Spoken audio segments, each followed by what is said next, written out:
한번 따라하겠습니다. 다시 복음 앞으로. 다시 십자가 앞으로. 지금 우리는 사순절 기간을 보내고 있습니다. 사순절. 이 사순절이라는 단어가 좀 익숙하지 않는 분들도 분명 있을 것 같아요. 이 사순절은 라틴어로 40일이라는 뜻입니다.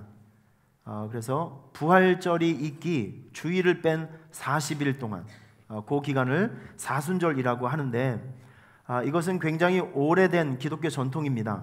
325년 니케아 종교회의에서 이 사순절 그 행사를 만들었어요. 그래서 지금까지 우리 기독교에서 굉장히 소중하게 생각하는 전통으로 지금 계속 내려오고 있는데, 이 사순절 기간 동안에 우리가 무엇을 해야 되냐면 이것입니다. 예수님을 깊이 생각하는 시간. 이렇게 생각하시면 딱 됩니다. 예수님을 깊이 생각하는 시간. 이게 사순절 기간에 저와 여러분들이 해야 될 일들이에요. 물론 다른 때도 마찬가지겠지만 특별히 예수님의 고난과 부활을 맞이하는 이 시즌 동안에 여러분께서 좀 그 예수님의 생애, 말씀, 그리고 고난의 현장, 부활, 이런 중요한 주제를 여러분께서 묵상하시면서 저는 이 사순절 기간이 하나님과 여러분 사이의 간격이 좁혀지는 시간이 되었으면 좋겠어요. 여러분께서 다시 한번 그 십자가의 사랑과 은혜를 깊숙이 체험해서 식어진 여러분들의 가슴이 다시 한번 뜨거워지는 시간으로 활용될 수 있기를 바랍니다.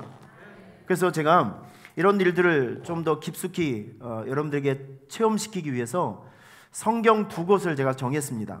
이번 주에는 여러분께서 로마서를 좀 읽어주세요. 따라하겠습니다. 로마서를 읽읍시다.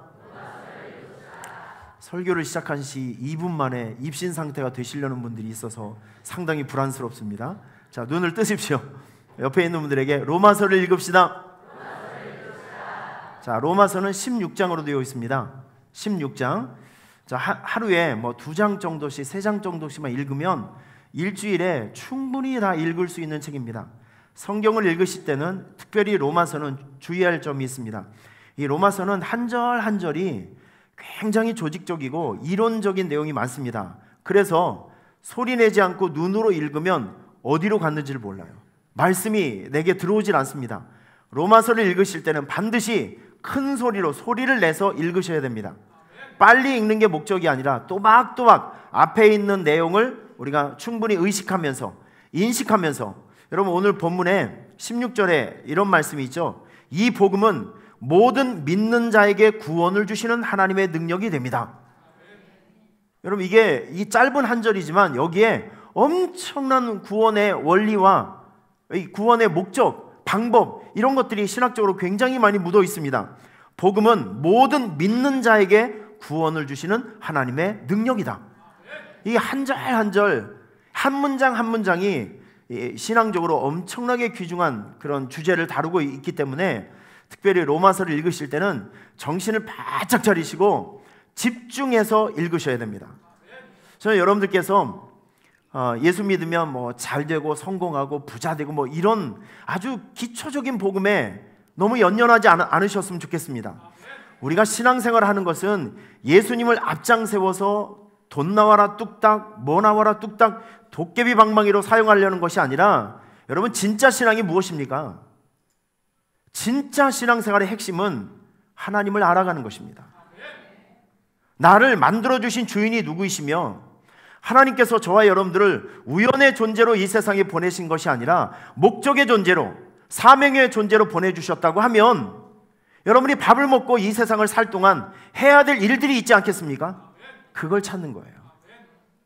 그 비밀, 그 사명을 우리가 찾아서 그 목적을 우리가 살아있는 동안, 마치 여기 드럼이 있고 기타가 있고 뭐 나팔이 있고 여러 개가 있는데 이 모든 것이 악보와 리듬을 따라서 연주될 때 멋있는 음악이 되는 것처럼 저와 여러분들의 인생이 엮이고 조직되어지고 결합돼서 하나님께서 들으실 때는 오케스트라의 찬양 소리로 들리시는 거예요.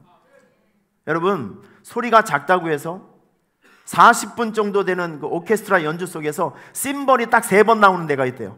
그러니까 이분은 3번을 위해서 이걸 40분 동안 들고 있는 거예요. 근데 그 타이밍에 이게 쨍 소리가 나야 돼요. 그래야 그게 음악이 사는 거예요. 여러분들이 나이가 들든지 아니면 돈이 있든지 없든지 여러분의 형편과 처지는 그렇게 중요하지 않습니다. 존재가 중요한 거예요. 지금 여러분들께서 하나님께서 부르시는 예배 현장에 서 있는 이 자체가 귀중한 것입니다. 여러분 스스로를 존귀한 존재로 생각하시고 하나님께서 어떤 특별한 목적을 가지고 이 세상에 보내신 귀중한 존재로 여길 수 있는 믿음들이 있기를 축원합니다. 이번에 로마서를 읽으시면서 여러분께서 좀 기초적인 신앙, 아주 기본적인 신앙에서 좀 벗어나서 좀 딱딱한 음식을 먹으며 건강한, 또 그리고 논리적으로 이론적으로 무장된 견고한 믿음들을 회복하는 귀한 시간을 가질 수 있기를 축원합니다. 제가 지금 콧물약을 먹었더니 자꾸 입이 마르고 자꾸 어질어질합니다. 여러분 저에게 집중을 해 주십시오. 아시겠죠? 가뜩이나 정신없는데 여러분까지 정신없으면 이게 설교가 어디로 갈지를 모르겠습니다. 자, 물 좀 한 병만 갖다 주시겠습니까? 어디 뒤에서 물 좀 한 병만 갖다 주세요. 자, 그리고 또 하나가 중요한 것이 있는데 로마서와 더불어서 요한복음입니다. 요한복음은 21장까지 있어요. 로마서는 16장까지 있는데 로마서는 21장까지 있어요. 마태, 마가, 누가는 요한복음은 이 공감복음이라고 하죠.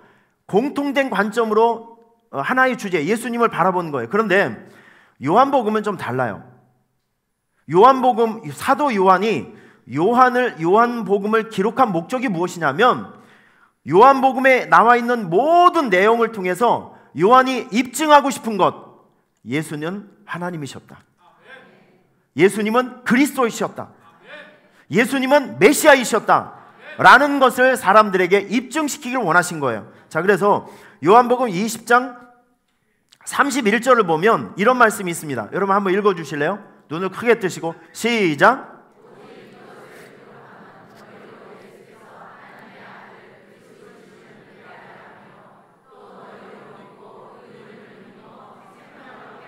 예, 두 가지 목적이 정확하게 나오죠.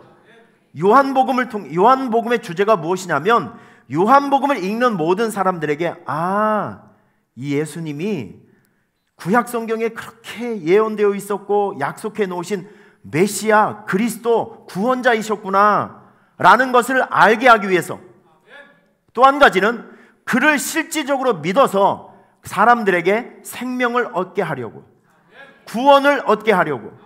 할렐루야. 자, 그런 목적으로 요한복음이 쓰여졌다는 것을 꼭 기억해 주셨으면 좋겠습니다. 자, 여러분 우리는요 다른 것을 몰라도 예수님은 알아야 돼요. 다른 사람을 몰라도 예수님을 알아야 돼요. 자, 지금 저에게 권사님께서 물을 가져오십니다. 이거는 육신의 물이에요. 예, 육신의 물. 그런데 우리 예수님은 영적인 목마름을 채워줄 수 있는 우리의 유일한 구원자가 바로 예수님이세요. 저는 오늘 설교를 준비하면서 이 설교의 목표, 이 설교가 딱 끝났을 때는 여러분 가슴에 이거 하나는 남았으면 좋겠다. 여러분 이게 뭔지 아십니까? 예수는 나의 구원자. 예수님은 나의 구원자. 옆집 아저씨가 아니라 나의 구원자 되시는 것을 여러분께서 확신하셔서 여러분의 마음속에 기쁨이 있었으면 좋겠어요. 감사가 있었으면 좋겠어요. 누가 여러분에게 이렇게 물어본다면 뭐로 대답하시겠어요? 예수님은 누구이십니까? 라고 사람들이 질문하면 여러분 무엇으로 대답하실래요? 예, 이거예요, 이거. 복잡하게 생각하지 마세요. 예수님은 나의 구원자예요. 이게 가장 중요한 메시지입니다. 예수님은 인류의 구원자이시기도 하지만 가장 중요한 것은 나의 구원자라는 것. 그러면 우리가 구원받는 것을 어떻게 구원받을 수 있을까요? 그를 믿음으로. 아주 쉽습니다. 여러분이 예수를 믿고 하나님의 자녀가 되었잖아요. 하나님의 자녀가 되었다는 뜻이 무엇이냐면 이제는 세상의 법, 세상 사람들이 살아가는 것, 방법, 세상 사람들이 추구하는 것, 나 이런 것 붙들고 살지 않고 이제는 말씀 붙들고 살겠다. 십자가 붙들고 살겠다. 하나님께서 지시하시는 것, 가르쳐 주시는 것, 그것을 내 삶의 원리로 붙들고 살겠다. 이렇게 고백하시는 분들이 바로 여러분들이에요. 얼마 전에 예수를 이제 50년 만에 굉장히 처음으로 예수 믿는 분이 저에게 상담을 했어요. 그분이 몇 가지를 질문하시는데 이런 얘기를 하십니다. 목사님, 제가 교회 다니면서 불편해진 게 많대요. 제가 속으로 대답했습니다. 그분한테 얘기를 못해도 그게 정상입니다. 그분이 예수 안 믿었을 때는 주일날 친구들하고 뭐 등산 가고 어디 가고 마음대로 놀러 다니죠. 그런데 이제는 우리가 성령의 법, 그리스도의 법에 묶여 사는 사람들이 되었어요. 우리에게 있어서 가장 중요한 것은 놀러 가는 것이 아니라 뭐 친구들하고 어디 여행 가는 것이 아니라 주일이면 하나님의 자녀가 되어서 이 시간에 와서 우리가 하나님께 예배할 수 있다는 것은 특권이고 은혜입니다. 여러분 이거 믿으시죠? 예배 드리는 이 자체를 특권이고 축복이라고 생각하셔야 됩니다. 손해보고 지겹고 따분한 것으로 생각하시면 절대 안 돼요. 예배는 특권입니다. 예배는 축복입니다. 예배는 은혜입니다. 여러분에게 그런 확신이 있기를 축원합니다. 교회 생활을 하다 보니까 주일 예배만 있는 것이 아니라 주일 오후 예배도 있고 수요 예배도 있고 뭐 새벽 예배도 있고 토요일이면 무슨 호렙산 뭐 저런 것도 있어서 토요일 날에도 나와야 된대요. 그러니까 이분이 저에게 물어봅니다. 그럼 예수 믿는 사람은 잠은 언제 자냐요? 그래서 제가 그랬습니다. 알아서 자면 된다고. 일찍 주무시면 된다고.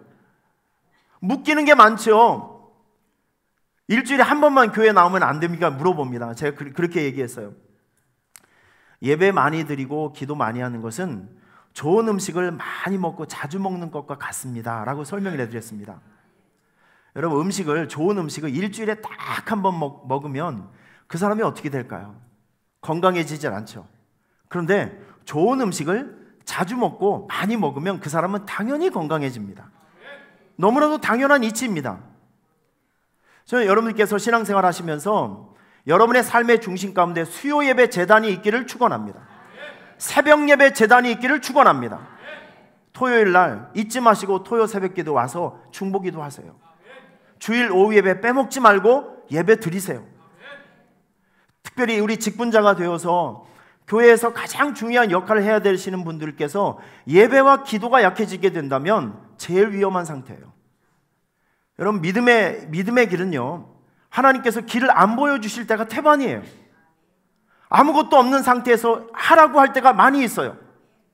은혜가 있고 믿음이 있으면 아멘 할 수 있는 용기가 생기는데 믿음이 떨어지게 되면 목사님 은행에 통장이 없는데요, 방법이 없는데요, 사람이 없는데요, 사람의 계산기가 발동이 됩니다. 이러면 주님의 일이 이루어지질 않아요. 저는 여러분들에게 세상에 통장은 없지만 통장을 극복할 수 있는 믿음이 있기를 축원합니다. 그러기 위해서 여러분들의 예배 횟수가 많아져야 돼요. 한 번이라도 더 예배를 드릴 수 있는 여러분이 되시길 바랍니다. 수요 예배 재단을 견고히 세우세요. 이번에 부산에 내려갔더니 부산 우리 김성관 목사님 피종교회 가봤더니 세상에 초등학생들이, 중학생, 고등학생들이 맨 앞에 나와서 제가 설교할 때 5분 안에 막 뒤로 넘어가는 애들도 있더라고요. 졸려서. 하여튼 졸든지 뭐 하든지 간에 한 성도들의 한 20% 정도가 교복 입은 아이들, 초등학생들, 얘네들이 수요 예배 맨 앞자리에 앉아서 예배를 드리고 있더라고요. 충격적이고 도전적이었습니다. 여러분, 우리 예배 횟수를 늘려봅시다. 좀 큰 소리로 아멘 좀 해보세요. 예배 횟수를 늘려봅시다. 할렐루야. 예배와 말씀이 있어야 여러분들의 영혼이 가물어지질 않고 약해지질 않는 거예요. 한 번이라도 더 와서 예배의 물을 마시세요. 말씀을 먹으세요. 하나님 앞에 5분이라도 더 엎드려져서 기도하여서 여러분들의 영성과 믿음, 그리고 믿음의 온도를 꾸준히 유지하시기를 축원합니다. 우리 성도님께서 교회 생활 하시는데 궁금한 것이 많아요. 목사님, 11조는 왜 해야 됩니까? 11조는 꼭 해야 됩니까? 이제 그런 걸 물어보세요. 이분의 논리로는 내가 노동을 해서 벌은 이 돈을 10분의 1을 현찰로 드리는 것이 손이 떨리는 일이에요, 지금. 이거 피 같은 돈을 어떻게 이제 이렇게 드릴 수 있을까? 낼 수 있을까? 이 고민을 하고 있었습니다. 제가 여러 가지로 설명을 드리고 싶은 생각이 있었지만 제가 이렇게 설명을 했습니다. 성도님, 이걸 하나님께서 우리에게 주신 그 놀라운 은혜에 대한 감사의 표현, 사랑의 표현이라고 한번 생각해 보십시오 라고 제가 설명을 해드렸습니다. 여러분, 우리는 이런 상황이에요. 우리가 잘나고 막 승리하고 성공했을 때 여러분 이런 생각 해보셨어요? 왜 하필이면 이런 축복이 나에게, 이런 생각 해보셨습니까? 우리가 성공하고 힘있고 뭔가를 다 이루었을 때, 내가 뜻한 바를 이루었을 때 사람들은 왜 하필이면 이런 축복을 나에게 주셨습니까? 라고 하나님께 묻질 않아요. 당연한 것으로 생각하지. 그런데 내가 불리한 일이 생기고 어려운 일이 생기고 뜻하지 않는 불행이 찾아왔을 때 우리는 꼭 하나님에게 대듭니다. 왜 이런 저주가, 왜 이런 어려움이 하필이면 나입니까? 라고 질문을 던집니다. 여러분, 이게 우리의 심보예요. 이게 우리의 생각이라고요. 받은 것은 생각 안 하고 지출만 생각하죠. 진짜 우리가 하나님이 우리의 창조주라고 생각하신다면 지금 내가 가지고 있는 전체의 소유권이 누구냐면 내가 아니라 하나님의 것이죠. 우리가 일을 할 수 있는 건강도 하나님이 주시고, 일을 해서 좋은 소득을 올릴 수 있는 상황도 만들어 주시고, 만남의 축복도 주시고, 좋은 길로 인도해 주시고, 모든 것이 하나님으로부터 나온 거예요. 이런 것에 대한 감사의 표현, 이런 것에 대한 사랑의 표현, 이런 것에 대한 믿음의 고백이 바로 여러분들의 예배이며 여러분들의 교회를 향한 봉사이며 11조가 된다는 것이죠. 이걸 어찌 돈의 문제로 해결할 수 있겠습니까? 내가 나에게 있어서 가장 소중한 것을 하나님 앞에 드린다는 것은 내가 하나님을 존중하고 있다는 뜻이에요. 이해가 되십니까? 여러분들께서 이런 차원을 가지고, 이런 수준 높은 생각을 가지고 예배의 문제를 해결하시고 11조의 문제를 해결하시고 봉사와 헌신에 대한 생각을 정리할 수 있기를 축원합니다.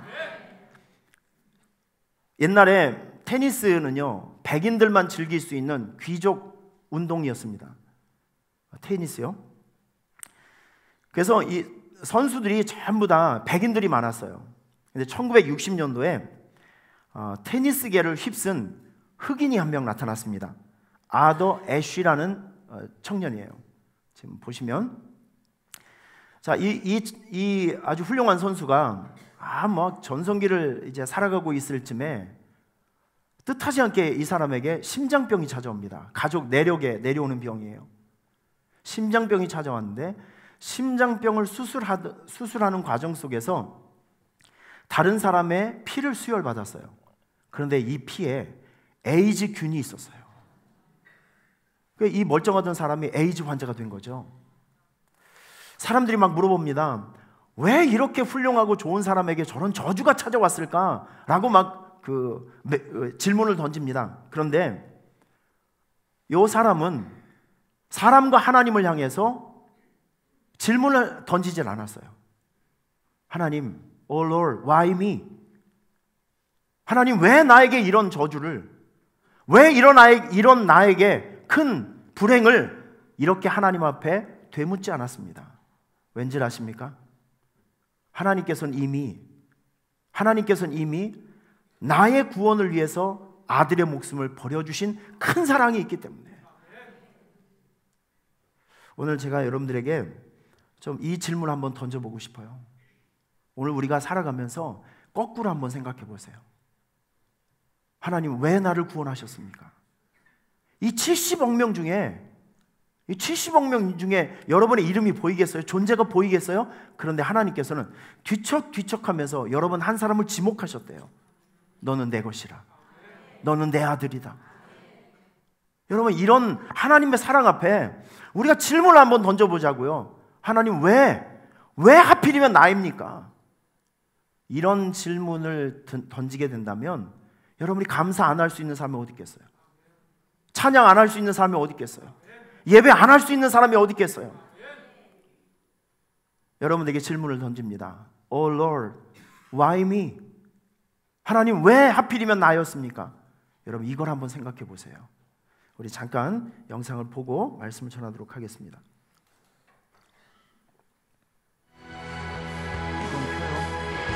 이분 키라고.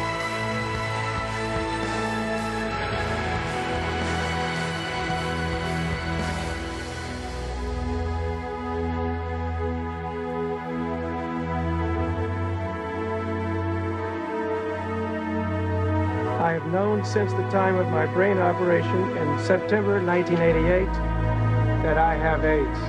It was transmitted through a blood transfusion after one of my open heart bypass operations. In all likelihood, the second operation in 1983.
우리 사순절을 지나면서 여러분께서 여러분 스스로에게 한번 질문을 던져보세요.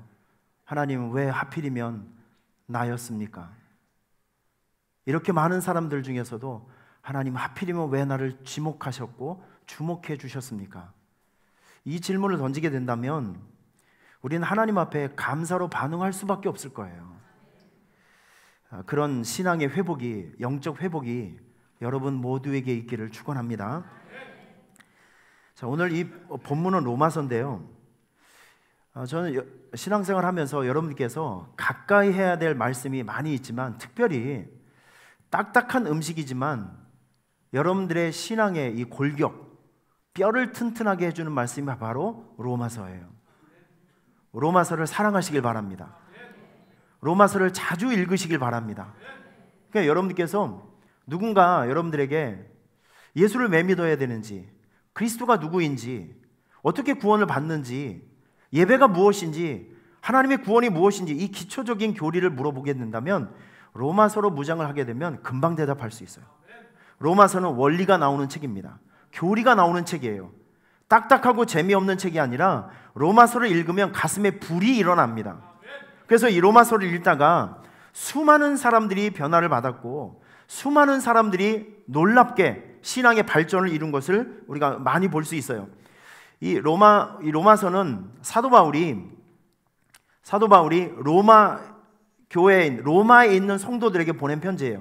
이 당시 로마, 세계를 제패하고 있었던 로마에도 참 놀랍게도 하나님께서 이 흩으시는 역사로 인해서 사도행전 2장에 나와 있는 그 성령 충만이 받았던 성도들을 통해서 하나님께서 아프리카를 비롯해서 저 터키, 그리스, 로마 전 세계로 은혜 받은 사람, 성령 받은 사람을 흩으셔서 거기서 복음이 증거되어서 교회가 세워지도록 역사해 주셨어요.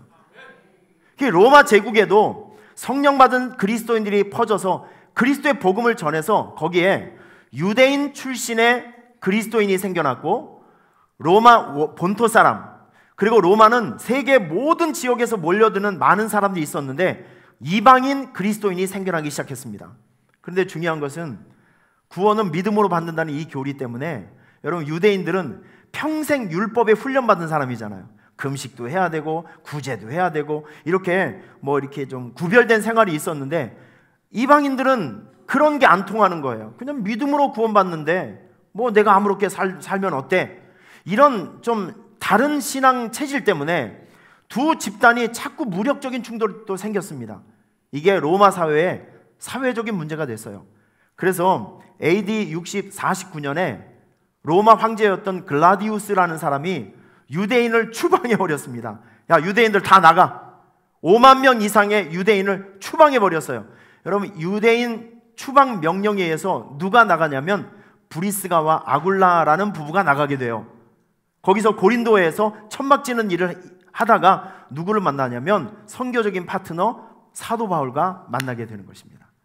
여러분, 하나님께서는요, 우리의 고난을 사용하셔서 또 다른 축복의 통로를 만드신다는 것을 꼭 기억해 주십시오. 할렐루야. 자, 이렇게 두 집단이 막 충돌을 하고 있었던 때에 5년 만에 다시 이제 유대인들이 이제 로마로 다시 들어가게 됐을 때 그 로마 교회는 더 이상한 기류가 생겼어요. 두 집단이 막 끊임없이 충돌을 하고 있었습니다. 바로 이때 사도 바울이 복음이 무엇인지, 그리고 그리스도의 의가 무엇인지, 구원이 무엇인지, 이 기독교의 아주 기초적인 교리를 아주 꼼꼼히 정리해서 보냈던 것이 바로 로마서입니다. 로마서를 읽으면 여러분께서 신앙적인 체계가 잡혀요. 할렐루야. 흔들리지 않는 믿음이 생겨지게 되는 것입니다. 이 신앙적으로 혼미했던 사람이 말씀이라는 정확한 기준이 들어오게 되면 그 사람의 영적 방황은 끝나게 되는 거예요. 여러분, 제가 요즘 많이 여러분들에게 말씀드리는 것이 있어요. 인생의 방황은요, 예수님을 만나면 끝이 나요. 이건 부인할 수 있는 사람 아무도 없습니다. 그런데 신앙의 방황, 영적인 방황은 좋은 교회를 만나면 끝이 날 수 있어요. 할렐루야. 여러분들에게 있어서는 방황이 아니라 방황이 변해서 영적 부흥을 이루며 살아갈 수 있기를 축원합니다. 기독교 초기 기독교에 신학적인 토대를 놨던 사람은 어거스틴입니다. 세인트 어거스틴.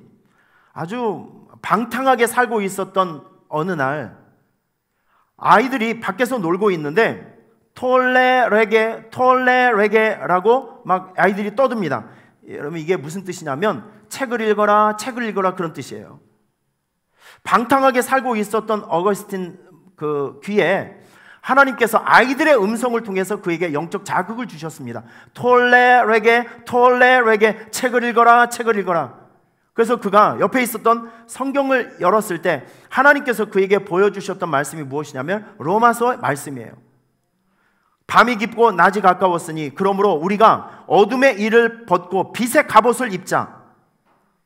낮에와 같이 단정히 행하고 방탕하거나 술 취하지 말며 음란하거나 호색하지 말며 다투거나 시기하지 말고 오직 주 예수 그리스도의 옷 입고 정욕을 위하여 육신의 일을 도모하지 말라. 이 말씀이 들어오는 순간 그의 인생의 방황은 끝이 나게 됩니다. 여러분, 어디 어거스틴만 있겠습니까? 종교개혁을 이루었던 마틴 루터, 한경직 목사님, 그리고 우리나라를 대표하는 조용기 목사님, 아마 여러분들 중에서도 로마서의 말씀을 통해서 영향받고 은혜 받았던 사람이 많이 있을 줄 알아요. 로마서의 말씀은 결국 우리에게 어떤 시야를 열어주시냐면 하나님의 나라를 볼 수 있는 영적인 시야를 열어줘요. 하나님의 나라, 십자가를 통한 구원의 길을 우리에게 보여주시고, 하나님의 사랑이 얼마나 위대하고 열정적이며 구체적인지를 로마서를 통해서 우리에게 보여준다는 것입니다. 이런 의미에서 전 여러분들에게 이번 한 주간 로마서를 가까이 하시고 읽고 묵상하는 여러분들이 될 수 있기를 축원합니다. 사도 바울에게는 열정이 하나 있었어요. 오늘 본문에 보니까 나는 할 수 있는 대로 로마에 있는 너희에게도 복음 전하기를 원하노라. 사도 바울의 강력한 이 소망이 무엇이냐면 로마에 살고 있는 너희에게 내가 가서 복음이 무엇인지, 복음이 어떤 것인지를 설명해 주고 싶다. 여러분, 이런 열정이 있었다는 거예요. 오늘 이 자리에 오신 여러분 모두에게 사도 바울에게 있었던 복음에 대한 열정, 여러분들에게 이것이 있었으면 좋겠어요. 우리 교회에 이것이 있기를 축원합니다. 여러분, 복음은 무엇이 아니라 누구입니다. 복음은 헬라어로 유앙겔리온이라는 뜻이거든요. 이게 어떤 뜻이냐면 전쟁에서 막 승리를 했어요. 그러면 전쟁한 소식을 누군가 본국에 알려줘야 되잖아요. 이 전쟁에서 승리한 이 소식을 본국에 알려주는 사람, 이게 바로 유앙겔리온이란 뜻이에요. 유앙겔리온, 기쁨의 전령, 기쁨의 전달자, 이게 바로 유앙겔리온, 복음이라는 뜻입니다. 예수님은, 이 복음은요 무엇이 아니라 누구예요? 복음은 곧 예수입니다. 예수님께서 우리에게 오심으로 우리가 무엇이 생겨냐면 우리에게 있던 죄의 문제, 저주의 문제가 풀어지게 돼요. 그래서 예수님은 우리에게 복음이 된다는 것이죠. 믿으십니까? 이 사도 바울이 로마서 뚜껑을 딱 열면서 제일 먼저 접근한 것이 뭔지 아십니까? 예수님은 우연 속에서 만들어주신 분이 아니라 하나님의 계획과 섭리와 선지자들의 예언을 따라 오신 분이다 라는 것을 제일 먼저 얘기한 거예요. 자, 우리 로마서 1장 2절 말씀 한번 보겠습니다. 오늘 여기 한번 보세요. 자, 시작.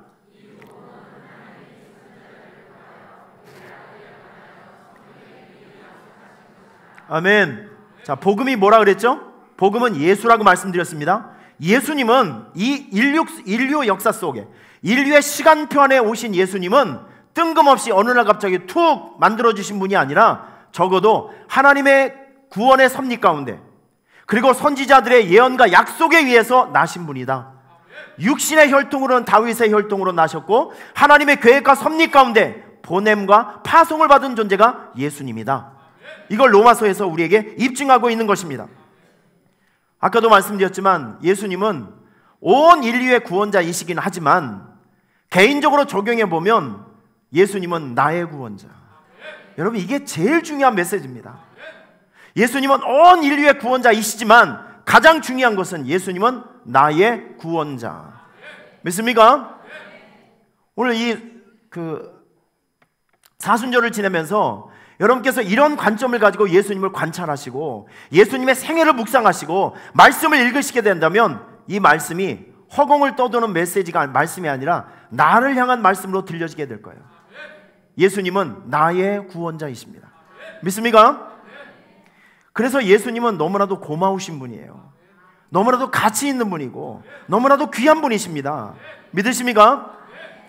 이제 우리 젊은이들이 좋아하는 호주 힐송 처치가 있습니다. 호주. 여기 사진에 나와 있는 이분은 전 세계적으로 유명한 호주 힐송 교회의 찬양 사역자 달링책 목사님이십니다. 여자 목사님이신데 지금 전 세계에서 이 찬양 사역에서 가장 왕성한 활동을 하고 있는 분이세요. 자, 이분이 자기가 만난 예수님, 이분이 요한복음 말씀을 읽다가 그 십자가의 사랑을 너무나도 선명하게 체험을 하는 거예요. 요한복음에 보면 모세가 광야에서 뱀을 든 것 같이 인자도 들려야 하리니 이는 그를 믿는 자마다 영생을 얻게 하려 하심이다. 하나님이 세상을 이처럼 사랑하사 독생자를 주셨으니 이는 그를 믿는 자마다 멸망하지 않고 영생을 얻게 하려 하심이다. 하나님이 그 아들을 세상에 보내신 것은 세상을 심판하려 하심이 아니요 그로 말미암아 세상이 구원을 받게 하려 하심이다. 여러분, 여기에서 하나님이 이처럼 세상을 사랑했다, 이처럼의 내용이 뭐죠? 아들의 생명을 죄인을 위해서 버려주신 것. 그러니까 내가 누군가를 도와줄 수는 있죠. 내 대적자를 위해서도, 나를 평소에 미워하던 사람, 오해하던 사람, 나에게 자꾸 악감정을 갖고 있는 사람도 때에 따라서는 그 사람을 도와줄 수는 있어요. 그런데 죄인을 위해서 정말 내가 이를 갈 정도로 나에게 못된 짓을 하고 나의 원수를 위해서 자기 아들의 목숨을 내어놓는다? 이거는 인간의 구조 속에, 인간의 프로그램 속에는 없는 사랑이라는 것이죠. 근데 하나님께서는 그 사랑을 우리에게 주셨다는 거예요. 하나님이 세상을 이렇게 사랑해 주셨다. 하나님께서 나를 이렇게 사랑해 주셨다. 여러분, 이것이 느껴지는 순간 그는 하나님의 사랑 앞에 눈물을 흘리며 고백할 수밖에 없었어요. 이 세상에 당신과 같은 사람이 어디 있습니까? 이 세상에 나의 예수님처럼 고귀한 사랑, 순결한 사랑, 아름다운 사랑을 베풀어 주신 분이 누가 있겠습니까? 당신은 나의 위로자이십니다. 당신은 나의 피난처이십니다. 나의 구원자이십니다. 그렇기 때문에 나는 온평생 하나님을 찬양합니다. 이 고백을 드린 거예요. 여러분, 이 멜로디 생각나십니까? 내 구주 예수님 주 같은 분 없네. 이 찬양 기억나시죠? 예, 대답을 안 해주셔도 그런 멜로디가 이 세상에 존재합니다. 자, 이제 달링책 목사님이 영어로 찬양하는 걸 잠깐 보여드리겠어요? 한글로 이제 가사가 지나갈 때 저분은 영어로 노래하지만 우리 저분의 신앙 고백을 우리의 좀 마음속에 품고, 세상에 이런 고귀한 사랑, 이런 귀한 사랑을 나를 위해서 베풀어 주신 분이 우리 예수님밖에 없지라는 마음으로 이 찬양을 저분은 영어로, 우리는 한글로 같이 한번 올려드렸으면 좋겠습니다. 아시겠죠? 같이 한번 해보겠습니다.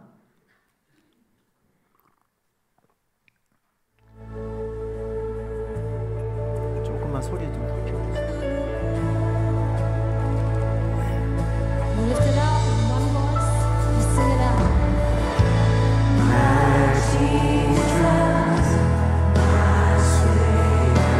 주 같은 분 없네. 내 평생에 찬양하리 놀라운 주의 사랑. 위로자 되시며 위로자 피난처 되신 주님, 나의 영혼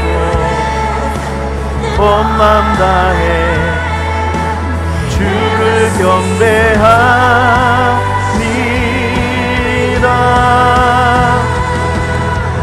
온 땅이여 주님께 외쳐라.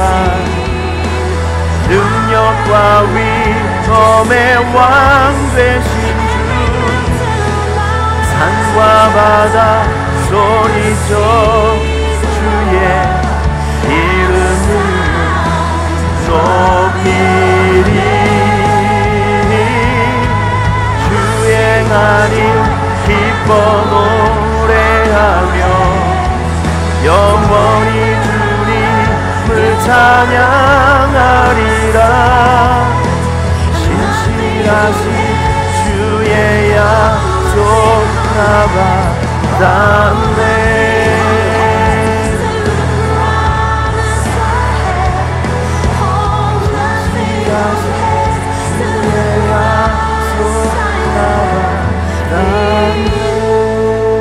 우리 하나님께 영광과 감사의 박수를 올립시다. 할렐루야.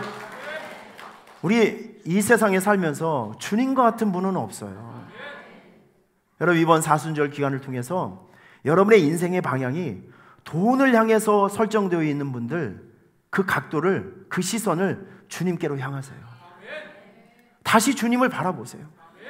다시 복음 앞으로 가보세요. 다시 십자가 앞으로 가보시길 바랍니다. 그러면 회복되는 것이 있어요. 믿음의 열정도, 삶의 기쁨도, 신앙도. 중요한 것은 하나님께서는 돌아오는 자들에게는 용서를 해주시고 돌아오는 자들에게는 새 은혜를 주신다는 것이죠. 사도 바울이 얘기를 했습니다. 나는 복음을 부끄러워하지 않는다. 나는 복음이 너무 자랑스럽다. 왜냐하면 이 복음은 믿는 모든 사람들에게 구원을 주시는 하나님의 능력이 되기 때문에 그렇다. 이 사순절 기간 하나님께서 여러분들을 괴롭게 하시려고 이런 행사를 주신 거 아니에요. 삶을 살아가면서 우리는 리페어, 수리를 해야 돼요. 자동차가 고장나면 엔진 오일도 갈아야 되고 뭐 타이어도 바꿔 껴야 되고 그런 시간들이 필요합니다. 우리는 한 번 은혜 받았다고 해서 이 은혜가 영원히 지속되는 건 아니에요. 매번 예배를 통해서 경건 생활을 통해서 우리는 새 은혜를 받아야 되고 새로운 말씀을 받아야 되고 회개와 기도를 통해서 경건 훈련을 통해서 여러분들의 신앙을 점검하면서 가셔야 돼요. 그래야 여러분들의 믿음이 변질되질 않아요. 여러분 내일부터 3일 동안 많이도 하지 않습니다. 3일 동안 여러분의 신앙과 믿음을 새벽제단에 세우셔서 고침을 받으세요. 그 못된 자존심도 무너뜨리시고 못된 습관도 좀 고쳐보시고 기도하지 못하고 하나님 앞에 나가지 못했던 거 이런 것들 다시 한번 세워보시길 바랍니다. 기회입니다. 찬스입니다. 회복될 수 있는 기회. 다시 복음 앞으로, 다시 십자가 앞으로 우리가 살 수 있는 것은 그 방법밖에 없어요. 여러분 민수기 21장을 보면 민수기 21 불뱀 사건을 통해서 하나님께서 이스라엘 백성들에게 구원의 방편을 허락해 주십니다. 그게 뭔지 아십니까? 보면 살리라. 우리 사진 한번 보겠습니다. 보면 살리라. 오른쪽에 보면 장대 위에 달린 불뱀. 민수기 21장의 구원의 방편은 무엇이냐면 보면 산다는 거예요. 그런데 사도 바울이 이야기하고 있는 신약의 구원의 방편은 무엇인지 아십니까? 믿으면 살리라. 십자가 위에 달리신 예수 그리스도를 나의 구원자로 믿으면 살리라. 구약의 구원은 바라보면 살지만 신약의 구원은 무엇인지 아십니까? 믿으면 산다는 거예요. 여러분 바라보는 거 믿는 거 공통점이 뭔지 아십니까? 쉽다는 거죠. 누구나 할 수 있는 것. 의지만 있고 믿음만 있으면 누구든지 할 수 있는 것. 이게 바로 하나님께서 오늘 우리에게 주시는 차별 없는 구원이 바로 이것입니다. 예수를 믿는다는 것, 이거 어린애도 할 수 있고 외국인도 할 수 있고 한국 사람도 아프리카 사람도 중동 사람도 누구든지 할 수 있는 거예요. 믿기만 하면 우리에게 주시는 거 하나님의 구원. 믿습니까?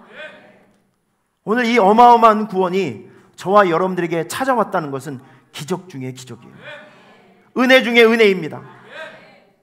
여러분에게 이러한 고마움들이 이렇게 수많은 인류 중에서 하나님께서 왜 하필이면 나를 주목해 주셨는지, 나를 택해 주셨는지, 하나님 왜 나입니까? 한번 질문을 던져보세요. 우리는 감사할 수밖에 없는 거죠. 80년, 100년 동안 이 세상에서 아무리 왕자같이 행복하게 산다 할지라도 육신의 삶이 끝나고 나면 영원한 삶이 기다리고 있는데 거기에서 영원히 지옥불에 빠지게 된다면 과연 어떤 사람의 행복한 삶일까요? 우리는요 이 세상에 살 동안 예수 잘 믿다가 천국 가는 것이 가장 위대한 삶이고 복된 삶입니다. 예배자로 살아간다는 거, 봉사자로 살아간다는 거, 헌신자로 살아간다는 거, 내 소유를 하나님께 드리면서 살 수 있다는 거, 이건 노동이 아니라 축복이고 영광입니다. 여러분의 사상과 생각을 바꿔주세요. 하나님은 우리에게 어려운 것, 고통을 원하는 것이 아니라 우리의 드림과 섬김을 통해서 하나님은 여러분들에게 더 큰 것을 주세요. 하나님의 계산법을 왜 오해하십니까?